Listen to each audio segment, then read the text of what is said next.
قاری صاحب، لندن میں آپ کی ملاقاتیں ظاہر ہے کہ ہوئی ہیں، اور ظاہر ہے کہ اس ملاقات کی بہت سی ریومرز بھی تھی. یہاں پہ کہا جا رہا تھا کہ شاید کوئی وہاں پہ ایڈجسٹمنٹ ہے، عہدے ہیں، صدر زرداری سابق صدر جو ہیں ان کے لیے صدارت کے لیے آپ گئے ہیں بات کرنے کے لیے.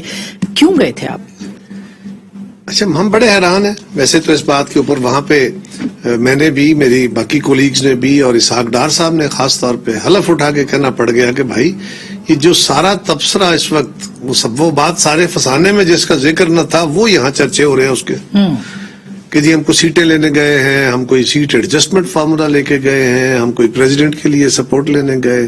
پریزیڈنٹ کا آفس خالی ہو گیا ہے؟ نہیں ہونے جا رہا ہے. ہو سکتا ہے، نہیں جب ہوگا تب کی بات ہے. آج ہم نے کیا لینا تھا؟ چیئرمین سینٹ آلریڈی ہمارا ایک ڈیسائیڈڈ ایشو ہے. اچھا، گیلانی صاحب آلریڈی ایک ڈیسائیڈڈ ایشو ہے. تو یہ ایشو تو پہلے یہاں ڈیسائیڈ ہو چکے ہیں، اس میں تو کوئی دوسری رائے نہیں. جہاں تک ہماری وزارتیں ہیں، کہا جا رہا ہے چیئرمین سینٹ کے اوپر بھی اعتراض میں کہہ رہا ہوں کوئی اعتراض نہیں تھا، نہ وہاں یہ موضوع تھا. اچھا، وہاں پہ بنیادی طور پہ ایک تو بلاول صاحب ان کے کافی عرصہ ان سے ملے نہیں تھے، میاں صاحب سے ملنا تھا، ان کو مبارک دینی تھی.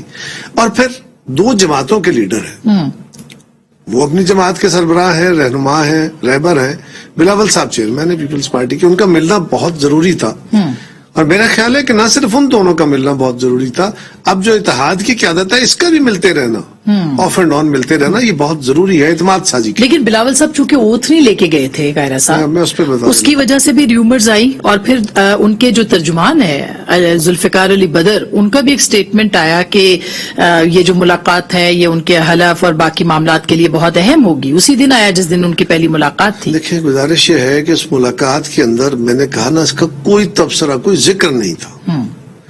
چیئرمین بلاول صاحب کے لیے یہ بات بہرحال ایک بڑی اہمیت کی حامل ہے کہ پیپلز پارٹی کے چیئرمین ایک دوسری جماعت جس کے ساتھ ہمارا ماضی بڑا تلخ بھی رہا، ایک دوسری جماعت کے وزیر اعظم کے کابینہ میں اس کے وزیر بننے جا رہے ہیں. تو یہ پیپلز پارٹی نے ایک مشکل فیصلہ تھا. پیپلز پارٹی کے اندر اس کی بڑی ریزسٹنس تھی، لیکن پھر بہت سارے لوگ اس کے حق میں بھی تھے. تو یہ کس کی چوائس تھی؟ حالات چوائس بلاول صاحب کی یا زرداری صاحب کی؟ یہ کوئی الگ الگ نہیں ہے. جنرل ڈیبیٹ کے بعد یہ ایک فیصلہ ہوا کہ جی ہونا چاہیے.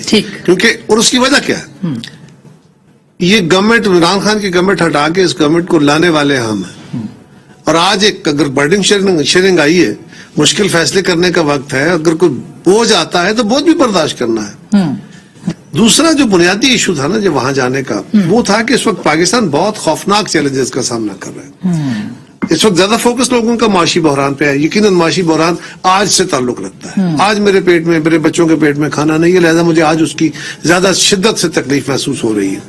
لیکن اس کے ساتھ ہی ساتھ پاکستان کے بہت بڑے لیول پہ ایڈمنسٹریٹو ایشوز ہیں. پاکستان کے اس وقت ادارہ جاتی، مطلب ہمارا پارلیمنٹ جو ہے وہ بے توقیر کر دیا عمران خان صاحب نے. بہت مختلف اداروں کے ساتھ تصادم کی کیفیت تو پھر کیا طے پایا؟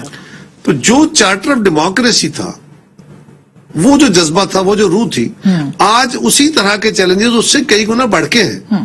لہٰذا یہ پرپوزل، وہ بھی محترمہ بینظیر بھٹو کی پرپوزل تھی، یہ بھی بلاول بھٹو صاحب کی پرپوزل تھی زرداری صاحب، کہ ہمیں چارٹر آف ڈیموکریسی کے روح کے تحت، اسی روح کے تحت جو بی بی شہید اور میاں صاحب نے آپس میں اکٹھے ہوئے، پھر باقی ساری قیادت کو بھی اکٹھا کیا، ہمیں پاکستان کو ان بحرانوں سے نکالنے کے لیے اجتماعی شعور، اجتماعی وزڈم کی ضرورت ہے. اکٹھے ہو کے چلنے کی ضرورت ہے. اپنی الگ الگ آئیڈینٹیٹیز بحال رکھتے ہوئے ہمیں اکٹھے چلنے کی ضرورت ہے. اب ہم اکٹھے گورنمنٹ میں ہوئے ہیں، اس کو بھی کامیاب کرنا ہے، اینڈ بیونڈ دیٹ بھی. اس لیے الگ الگ الیکشن لڑ کے آپ ہو سکتا ہے کل پھر گورنمنٹ اکٹھے بنا لیں.